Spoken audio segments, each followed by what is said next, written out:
Hello, I join you from the fifth floor of the Paramount Hotel just around the block. As I'm sure you know, yeah, I have COVID, and I'm feeling all right, to be honest. I'm getting better, but it's probably best that I'm not there this morning. So it's got in the programme that my talk is about amateurs and professionals, but I think enthusiasts and fans is probably a better title. So I'm talking about the Folklore Society, and I suppose its constituents, its members, which largely I think are those who are interested in folklore. That's the broadest description. They're interested in talking about, collecting, reading about,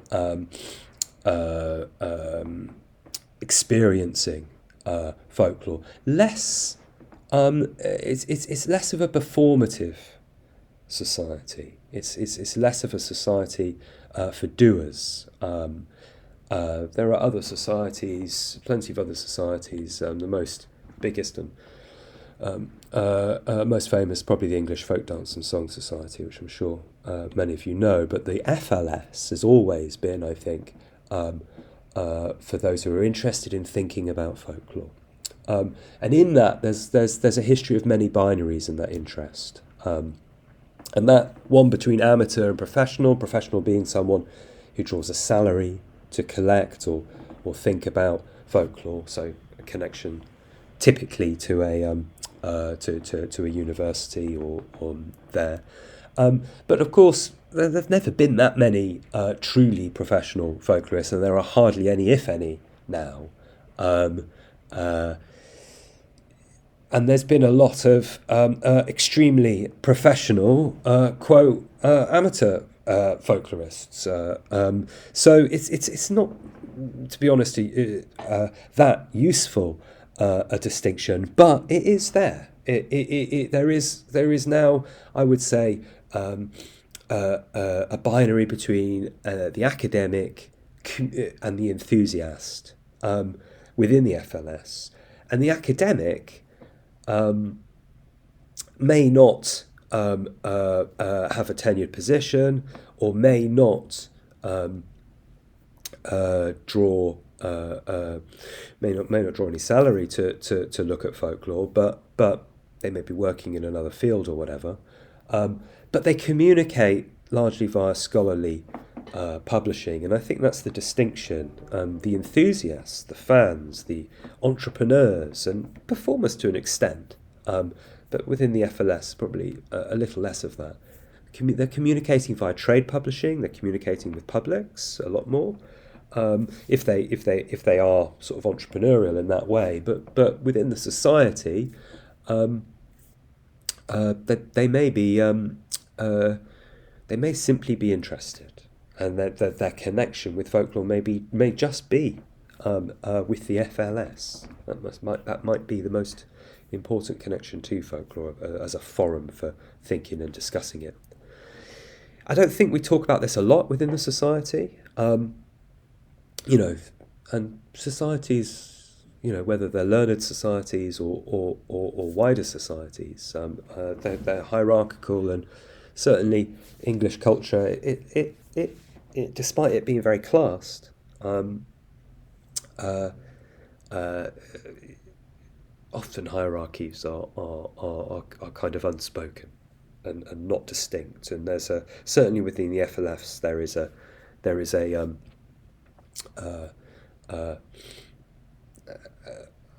commonality that we would not perhaps focus on this distinction between academics and enthusiasts. And the FLS has always accommodated this distinction. It's not a division at the moment. I think it has been at certain times in the past. But we have FLS News. We publish a newsletter.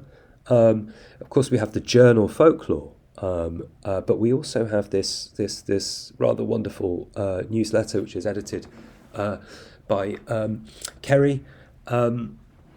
And that's a membership perk, and it's rather like a Notes and Queries, the 19th century and, well, into the 20th century journal.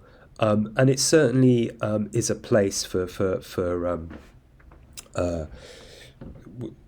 where that academic enthusiast kind of binary joins. It's a wonderful and very curious publication, and I recommend you pick up a copy. I think we've got some to give out. I think in terms of conferences, the FLS has an annual international conference. It's now in June stroke July, but it also and that is sort of, appeals to everyone, but largely to academics. But it also has this thing called the Legendary Weekends, and that is a that's been going. They've been going since 2005, and they are orientated towards and for, I suppose, the enthusiast community within the society. They are residential conferences. They're always at a place of kind of interest, of historical, largely historical interest, and they're themed, just as any conference. And they're run by this man here, Jeremy Hart, in the top left, who is fascinating writer. I mean, he's if you don't know his work, it's extremely learned. He's a very broad scholar. He's a very interesting. He's a museum curator. He is many things, but he resists. He resists the university, and he resists the appellation of an academic, even though he is often published in academic publications. Anyway, he organises these weekends, and I went along to the last one. I've been along to a few of them, but I went along to the last one, which was just at the first weekend of September. It's the same weekend every year. This was in St Albans, and you can see which is the oldest site of continued Christian worship in the UK. You can see a bit of the cathedral there in the top right. And these are all photos that I took. It was themed on saints and mystics in legend and tradition. It was a 2-day conference. There was it was in the Abbey of St Albans, right by this absolutely gorgeous cathedral-like building. You can see a wedding going on there at the moment. I stumbled in on a wedding that was happening there at that time, and then you can see a few of the people who took who gave papers there. That's Keith Shipton in the middle. He's a retired English teacher with a passionate interest in folklore, and he often gives papers on literature and folklore within England usually. So he was talking about St Erkenwald. There was a wonderful reading of that, quite very creative. Below there is Gail Nina Anderson, and she was talking about bearded saints. And she's a good example of someone who does operate in scholarly fields, but gives a lot of public lectures and supports herself as an art historian in a very public way, and not with universities at all. And then in the bottom right is an ex-president of the society, Robert McDowell, and he was talking about Fox's Book of Martyrs, which is an old English text about a very Protestant text, a very anti-Catholic text there. And Robert's an ex-banker with a passionate interest in folklore. So I went along. To this, and I kind of was looking for distinctions between distinctions. What made it distinctive? So there were about 40. There was 43 there, and perhaps 5 were under 50 years old. I'm 46, and I was the second youngest, I think. Everyone was white, presenting, or white presenting, apart from one of the American speakers who was Asian American presenting. There was a presenter from Israel, but other than that, and there were a lot of familiar faces there. It's a kind of club, I would say, that a club of sorts that meets every year and elsewhere. So there's a sort of combination of papers, and in terms of, what method, I would say that, instead of citation within papers, we have a lot of these are quotes. People say some debate, some speculation. We know, apparently, this is what tradition tells us, stuff like that. There's a sort of appeal to knowledge which is sort of done elsewhere. There's very little speculation as well. That's, I think, a real distinction. There was only one, what I would call an academic paper, and you can see that in the top left there. That's Dr. David Rotman who came from Israel to talk about the cult of Rachel's tomb in Bethlehem, and David's paper. He discussed gender, he discussed representation. It was explicitly political, it was anti-nationalist, it was liberal. That's not to say the others weren't, but it was framed in a kind of language of representation that was more or less absent elsewhere.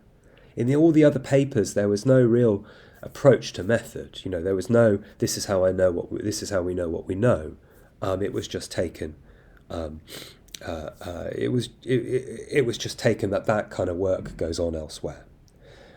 Let's just get on with the stuff. Let's get on with the things that of interest. And that's very much the vibe and the energy there. Certainly a sense of us in the room. There was a we-ness going on. Many of the people, were friends or old friends, and I thought it kind of actually taught me a lot about academia and how actually academia can be very speculative, can be very interpretative. It likes to attach wider interpretations and, be that of, as David was talking about, gender, politics, etc., or whatever. But this was different. This was certainly, these are the things. And I realised how much, the job of how much the job of academia is attaching ideas to things. So there's lots of enthusiasm in the room. Knowledge may not be extended or challenged or developed, but it's certainly circulated, aired in the concerns of the time. Absolutely. So, just to conclude, who wasn't in the room, and I think this is interesting. I mean, that's my last image down there. You can see Weird Walk, which is a journal in inverted commas. It's a publishing company kind of catering to people in their 20s, 30s, and maybe 40s who are interested in inverted commas folklore, and there's I think a huge revival of interest in what really should be called Earth Mysteries, but is called folklore from those involved in it within the UK at the moment. This is a post-Brexit kind of re-enchantment of the land that's going on. That crew isn't part of this. Those people who are turning to inverted commas folklore now, or have been over the last 5 years, are not kind of captured by the FLS. This was definitely a sort of generational difference there in enthusiasm, and Yeah, I think that's a very interesting area, and it's something that I'm going to looking forward to writing about soon. Okay, I think I'm coming up towards the end of my time. Yeah, it's 15 minutes. Thanks for listening, and apologies for not being there in person. I'd love to answer questions, but unfortunately, I think that would be impossible. Okay, bye.